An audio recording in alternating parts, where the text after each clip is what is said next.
ನೀನು ಬಸ್ ಓಡಿಸ್ತೀಯ, ನಿನ್ ಮಗನ್ ಏನ್ ಮಾಡ್ತೀಯ ಅಂದ್ರ ಎಷ್ಟ್ ಕಷ್ಟ ಆದ್ರೂನು ನಾನು ಮಾಡ್ಬೇಕಂತ ಪ್ರಯತ್ನ ತಗೊಂಡ್ರೆ ನಾನು ಎಷ್ಟು ತೊಂದ್ರೆ ಆದ್ರೂನು ಕೈಯಾಗ ದುಡ್ಡು ಸಾಲದೇ ಇದ್ರು ನಾನು ಕೋಟಿ ಡ್ಯೂಟಿ ಮಾಡಿ ಕೆಸಿಂದ ಸಂಪಾದನೆ ಮಾಡಿ ಅವ್ನ ಫೀಸ್ ಕಟ್ಟಿ ಕೆಸಿಂದ್ರೆ ಅವ್ನು ಓದಿಸ್ಬೇಕಂತ ಓದಿಸಾತೇನ್ರಿ. ಅದೊಂದ್ ಛಲ ಅವ್ನ್ ಪೈಲಟ್ ಮಾಡ್ಬೇಕಂತ ಇಷ್ಟ ರೀ.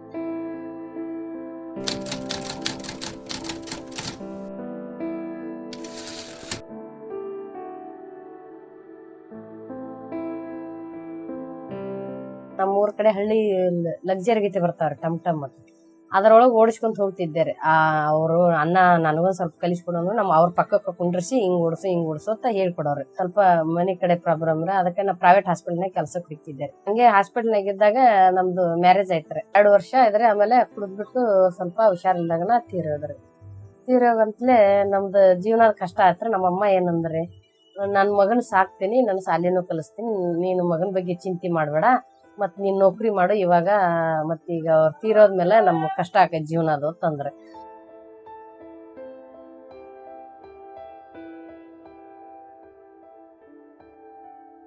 ನಮ್ಮಲ್ಲಿ RTO ಅಂತ ಪಾಟೀಲ್ ಅದಾರ, RTO ಪಾಟೀಲ್ ಬಂದಿದ್ರಿ. ಅವ್ರ ಕಡೆ ಹೋದ್ರಿ, ಸರ್ ಹಿಂಗ ಪ್ರಾಬ್ಲಮ್, ಚಿಕ್ಕ ಮಗು ಐತೆ, ಇದ್ ಮಾಡ್ರಿಲ್ಲ, ಮತ್ ನೌಕರಿ ಯಾವ ಹತ್ತಲ್ವು, ಎಲ್ಲ ಜಸ್ಟ್ ಪಾಸ್ ಆಗ್ಯಾವ, ಹೆಂಗ್ ಮಾಡೋದ್ರಿ ಸರ್ ಅಂತಂದ್ರಿ. ಅಮ್ಮ ನಾನೇನ್ ಮಾಡಕ್ ಆಕೈತಿ ಅಂದ್ರೆ, ಸರ್ ಮತ್ತೆ 4 ಇಲ್ಲರು ನಾನು ಹಾಸ್ಪಿಟ್ಲ್ನಾಗ ಕೆಲಸಕ್ಕಿದ್ದಾಗ ಡಾಕ್ಟರ್ಗಳು ತೆಗಿಸ್ಕೊಟ್ರು, ಐತಿರೋದು ಮತ್ತೆ ಹೆವಿ ಬ್ಯಾಚ್ ಕೊಡ್ರಿ, ನಾ ಗೋರ್ಮೆಂಟ್ ಹಾಕ್ತೀನಿ, ಕರದ್ದಾರ ಬೆಂಗಳೂರು ಮಹಾನಗರ ಸಾರಿಗೆ ಸಂಸ್ಥೆ ಅಂತಂದೇರಿ.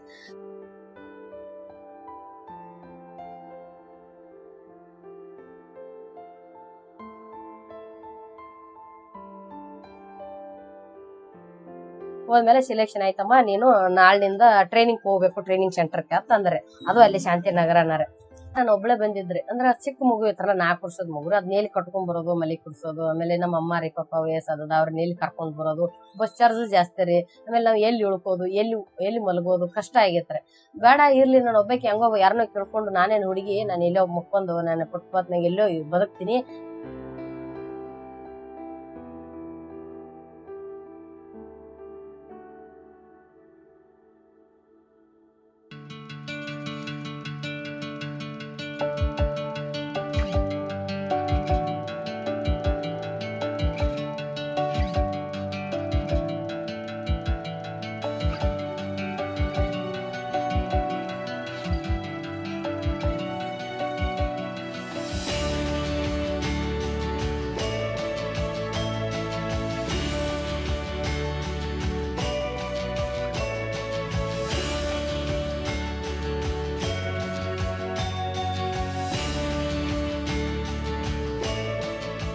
ವಾರ ಕಷ್ಟ ಆಯ್ತ್ರಿ.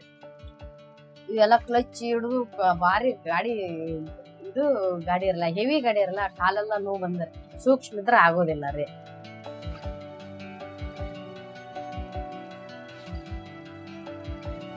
ಎಲ್ಲಾರು ನನ್ನೇ ನೋಡಕತ್ತಾರ, ಎಲ್ಲಿ ಹೋದ್ರು ಇವಾಗಾರು ನೋಡ್ತಾರ. 5 ವರ್ಷ ಆತ ನೋಡ್ಯಾರ ಜನ, ಖರೆ ಇವಾಗಾರು ಒಟ್ಟೆ ನನ್ನೇ ನೋಡೋದ್ರೆ ದಾರಿ ಬಿಟ್ಟು ಬಿಡ್ತಾರ. ಲೇಡೀಸ್ ಹೊಡ್ಸತ್ತ, ಹೋಲ್ ಬಿಡು ಅಂತಾರ. ಎಲ್ಲಾರು ಹಿಂಗ್ ಬೆರಳು ತೋರ್ಸೋದ್ರಿ, ಟಾಟಾ ಮಾಡೋದ್ರಿ, ಬಾಯ್ ಹೇಳ್ತಾರ್ರಿ, ಚಾಕ್ಲೇಟ್ ಕೊಡ್ತಾರ್ರಿ, ಹಣ್ಣು ಹಂಪಲ ಕೊಡ್ತಾರ್ರಿ, ದೇವಸ್ಥಾನಕ್ಕೆ ಹೋಗಿ ಬಂದಾರು ಏನೇನು ಪ್ರಸಾದ ಕೊಡ್ತಾರ್ರಿ. ಒಟ್ಟು ಎಲ್ಲಾರು ಬಾರಿ ಚೆನ್ನಾಗಿ ನೋಡ್ಕೊತಾರ.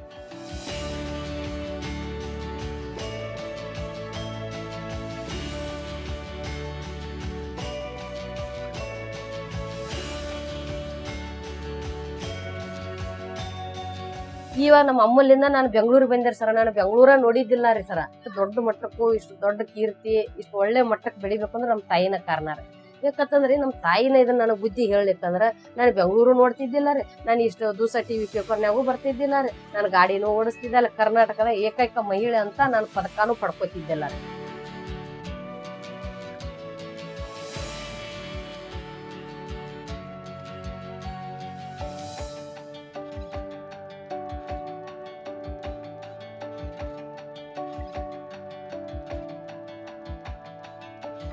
ನಾನ್ ಡ್ರೈವಿಂಗ್ ಹೆಂಗ್ ಮಾಡೇನ್ರಿ, ಹಂಗ ಪೈಲಟ್ ಆಗ್ಬೇಕು ನನ್ ಮಗ ಅಂತ ನಂದು ಭಾರಿ ಆಸೆ ಐತ್ರಿ. ಅಜ್ಜಿ ಹೆಂಗ್ ನಮ್ಗ್ ಕಷ್ಟಪಟ್ಟಾಳ ಹಂಗ ನಾನು ನಿನಗೋಸ್ಕರ ಕಷ್ಟಪಡ್ತೀನಿ, ನೀನ್ ಚೆನ್ನಾಗಿ ಓದು, ಬೆಳಿ, ದೊಡ್ಡವಾಗು ಅಂತ, ಇದು ಡಿಸ್ಟಿಂಕ್ಷನ್ ಬರ್ಬೇಕು, ಸ್ಟೇಟ್ ಲೆವೆಲ್ ಬರ್ಬೇಕು ಅಂತ ಹೇಳ್ತೇನ್ರಿ. ಹ್ಞೂ ಅಮ್ಮ ಅಂತ ಓದ್ತಾನ್ರಿ ಸರ.